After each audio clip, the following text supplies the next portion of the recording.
Halo, untuk kesekian kalinya saya akan mengungkap tentang laba-laba. Laba-laba adalah sejenis hewan berbuku-buku atau arthropoda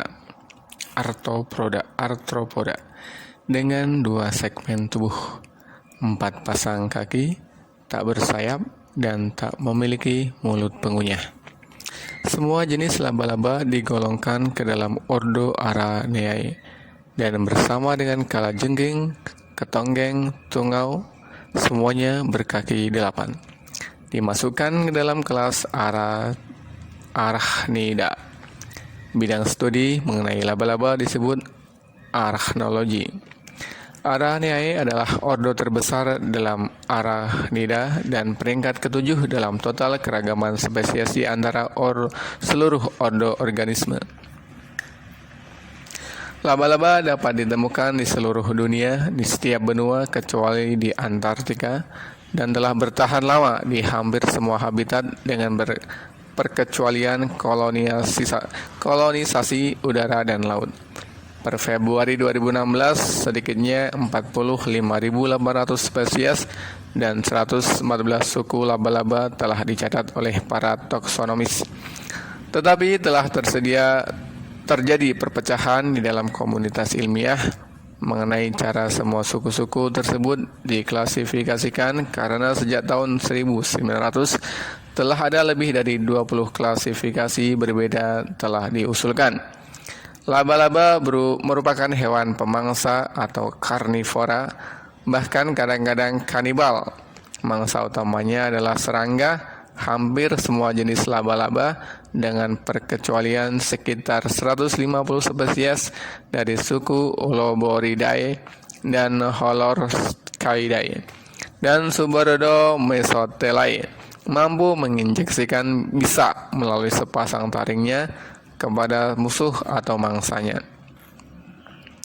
Meski demikian, dari puluhan ribu spesies yang ada, hanya sekitar 200 spesies yang gigitannya dapat membahayakan manusia.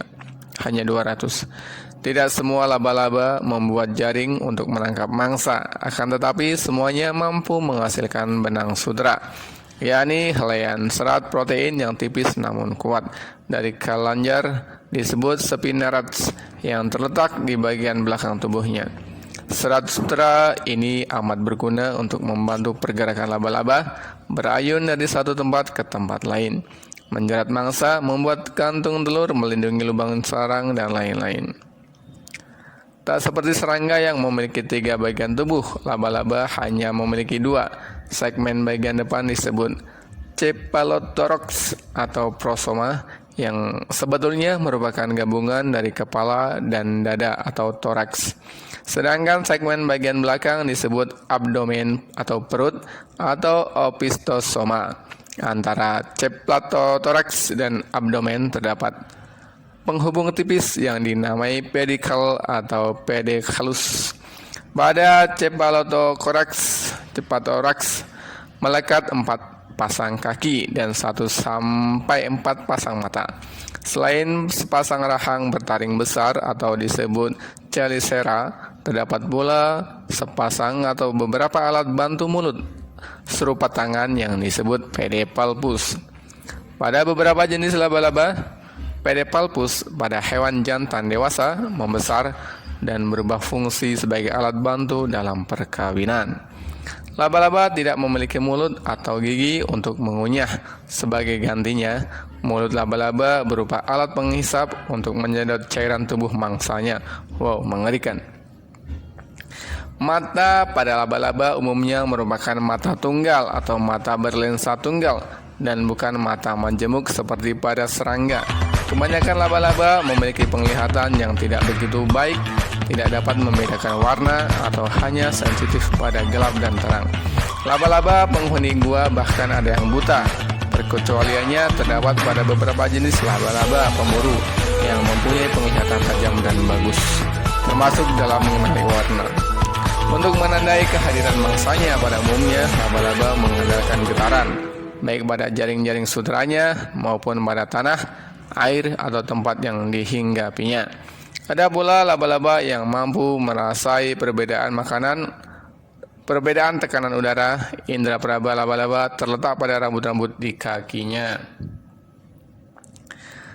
Kebanyakan laba-laba memang merupakan predator atau pemangsa penyergap yang menunggu mangsa lewat di dekatnya sambil bersembunyi di balik daun, lapisan daun bunga, celah bebatuan atau lubang di tanah yang ditutupi kamuflase.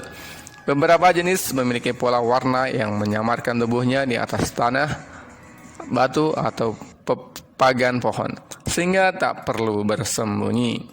Laba-laba penenun, misalnya anggota suku Aranidae, membuat jaring-jaring sutera berbentuk kurang lebih bulat di udara, di antara dedaunan dan ranting-ranting, di muka rekahan batu, di sudut-sudut bangunan, di antara kawat telepon, dan lain-lain.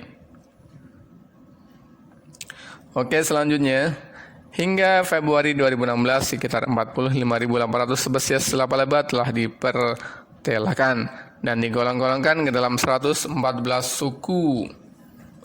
Tetapi mengingat bahwa hewan ini begitu beragam, banyak di antaranya yang bertubuh amat kecil, seringkali bersembunyi di alam, dan bahkan banyak spesimen di museum yang belum terdeskripsi dengan baik. Demikian yang bisa saya sampaikan tentang laba-laba atau tarantula.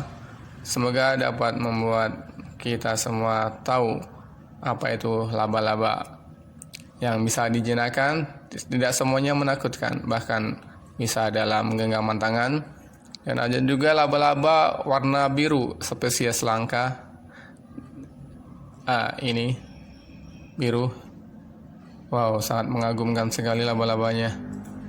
Seandainya ini menggigit dan jadi Spider-Man, wow, jadi biru ya. Terima kasih.